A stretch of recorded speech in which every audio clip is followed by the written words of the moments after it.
and welcome to Football Friday Night. Alongside Tony Quach, I'm Dave Siseski.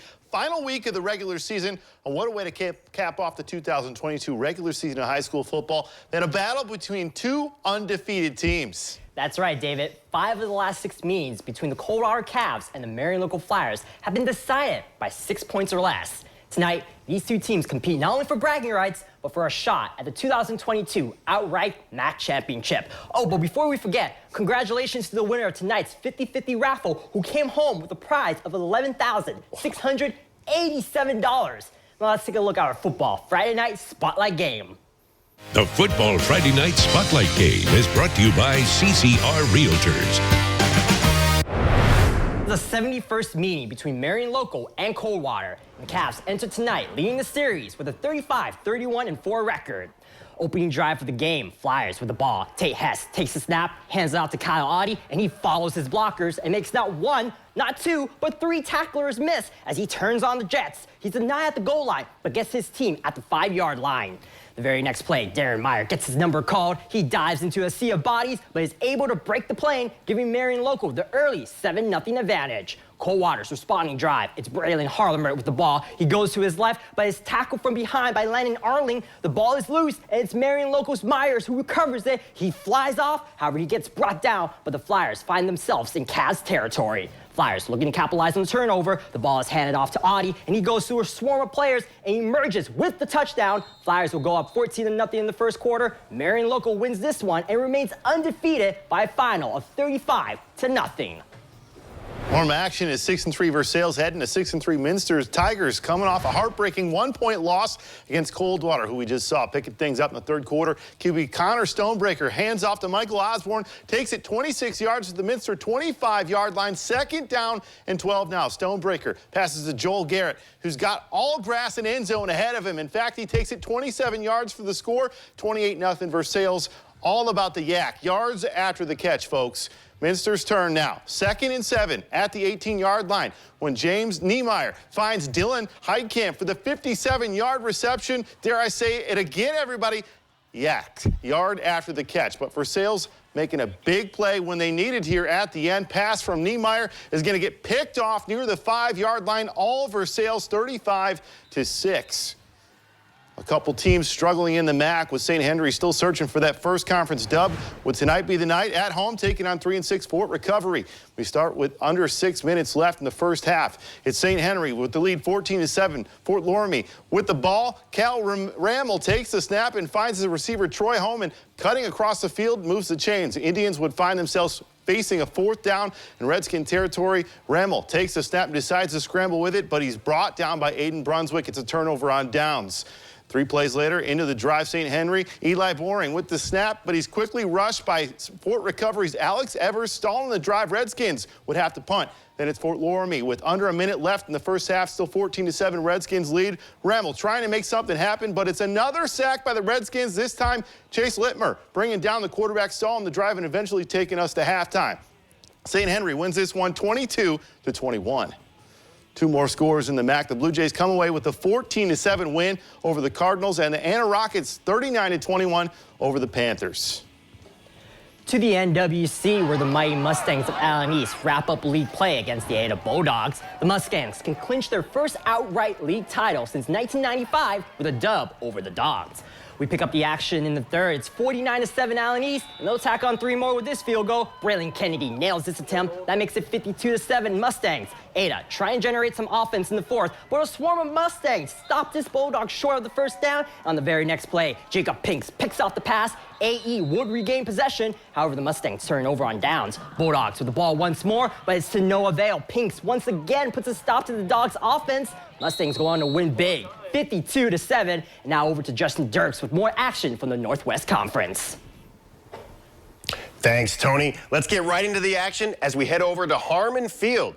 This time in Bluffton, as the Pirates host a tough 7-2 Columbus Grove team sitting at 2nd place in the Northwest Conference behind Allen East, who just went undefeated in the NWC with that blowout. Starting here in the first, it was all CG and all AJ Schaefer. The handoff goes to the right, and no one can bring this kid down. He makes one man miss and another. Stiff arm there, and he drags the Pirates with him into the end zone. Give that man 6. The Bulldogs up 7-0, and they are pumped. Next drive for Columbus Grove, the freshman Landon Best tosses it left, and Shep Hawker makes the catch and immediately tosses it back to freshman Tad Cook, and he is in for the score, 14-0 CG. Then on the next CG drive, we see some life from the Pirates as Quinn Eachus makes the interception off the Best bad pass, and it's going the other way, folks. But after a few good plays, unfortunately, Garrett Bogart makes the throw and doesn't even see Tad Cook making the pick there. And CG capitalizes on the turnover after great runs from Schaefer. Best decides to take it in himself for 6, untouched, and the Bulldogs of CG roll in this one 42-14. And just one more score in the Northwest Conference from tonight. Lipstick rolls as they win big over Crestview with a score of 42-7. How about some track action? Findlay traveling to Spartan Stadium, taking on Lima Senior Spartans, trying to break a 4-game skid. Meanwhile, the Trojans looking to get their record at 500 with just 1 day left here. Second quarter, Spartans 2nd and 42. Jamel Hill throws a 50-50 ball up to 5'8" Chance Sanders, who taps it up to himself for the 37-yard gain. What a play. Same drive, however, 4th and 3. Snap is going to come and hit the ground, and Isaac Tulamoa recovers for the Trojans. Findlay's Dallas De La Cruz fakes the handoff on 3rd down and takes it himself, and he was a force to bring down carrying tacklers along the way. 1st down Trojans on the powerful run by De La Cruz. Next play, De La Cruz is going to find a receiver, Austin Hasselbeck, for the touchdown. He'll go in untouched. Trojans are going to win this one 32-0. We need to take our first break on Football Friday night. When we come back, we head to the Western Buckeye League. Stay tuned for more. Welcome back. The last time the Wapakoneta Redskins lost the WBL contest was back in week 4 of last season. Since then, the Skins have won 14 straight league games. Tonight, they look to make it 15 in a row against the Defiance Bulldogs. That's not the only thing riding on this game. The Skins look to clinch their first outright WBL title since 2015. The Defiance Bulldogs, on the other hand, they're trying to match their highest win total since 1999. We pick up the action in the second half. Wapak up 12-0. Defiance try and get something going, but Joey Truesdale stops this Bulldog right in his tracks. No gain on this play. Later in the drive, Wapak not letting up on the defensive end. Caden Ware, Will Campbell, and Jace Nouse all have a helping hand in preventing this first down. And now it's 4th down for Defiance. But the Dogs are going to go for it on the 4th. And the QB breaks out of the pocket. He's struggling to find a target, but Jaden Rampola knocks him down for the loss. Wapakoneta would take over. Defiance will regain possession, but they can't get anything going on offense tonight. Mikey Lee and Reese Schnary stops Defiance running game. Skins go on to win 15-0. At Grand Lake Health Field, the Rough Riders host the Salina Bulldogs. This is the 104th meeting between the two teams, with St. Mary's leading the way with a 68-29-6 record. In the opening quarter, Salina on the 1-yard line. Nick Adams takes the snap, hands it off to Landon Ackley, and Ackley crosses the goal line. The road team strikes first. Salina jumps out to a 7-0 lead. St. Mary's with the ball now. They decide to run it, but the ball comes loose. Braylon Gates is on top of it. The junior recovers the fumble, and Salina regains possession.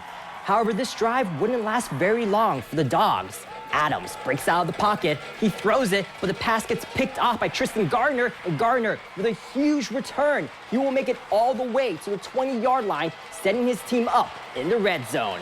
And now it's St. Mary's turn to strike. The Riders fake the handoff, and it's Aiden Hinkle who makes his way into the end zone with ease. St. Mary's ties things up at 7. They go on to win 28-21. Sticking in the WBL with the 8-1 Cougars going in the road to face Bath. Bath in the midst of a struggle all season, looking for that first win 3 weeks in a row facing top conference foes. First possession for the Cougars quarterback Aiden Pratt with the QB keeper right up the gut, gets the first down and more.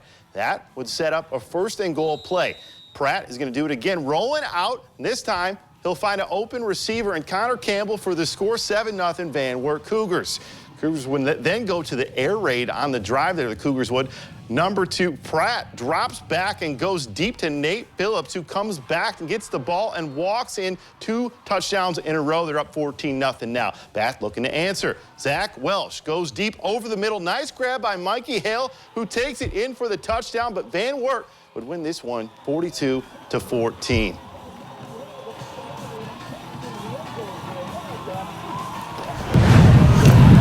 Shawnee and Elida. We head over to Kraft Stadium. The 4-5 Bulldogs from Elida host the 3-6 Shawnee Indians. And a lot of action here. Handoff to Jordan Banks goes right, and he jukes out the defenders, and he's along the sideline, and he is gone, folks. Steps a defender there, and he heads to the middle of the field, but he's just caught there, almost in Elida territory. But after a couple runs, Chad Berry takes it himself, and he dives in for the score, give that man 6, and Shawnee goes on to win this one 14-10. And in other WBL scores, we have OG beating Kenton in their last home game in the regular season, 38-19.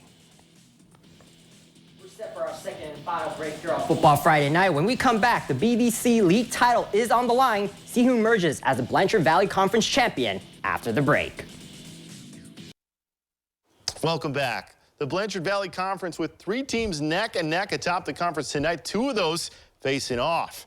Those 2 teams being conference leader Macomb and second place Liberty Benton. We start off in the first quarter. Macomb loves to run the ball, and they give it to their star, Andrew Swisher. He finds an opening, and he's off. No one's going to catch him. A 40-yard touchdown run to put the Panthers on the board first. Macomb comes out swinging. Later in the first quarter, they're going to give it to Braxton Althauser. He would make a few guys miss here before breaking it wide open. A huge 78-yard touchdown run. This would put the Panthers up by 2 scores. Macomb would score the first 18 points in the game, and it looked like a blowout. But LB would answer. End of the first half. Eagles are going to get into the red zone here. Quarterback Cameron Garlack rolls out and heaves it up. He's going to find Kaysen Doolittle in the end zone. That would make it only a 10-point game at halftime. Liberty Benton trying to mount a comeback, but Macomb, they weren't done. In the fourth quarter, Macomb once again driving. This time, they give it to Montana Pierce. He's going to lower his head, get into the end zone. That would ice it. Panthers get the win 39-16 and the BBC title outright.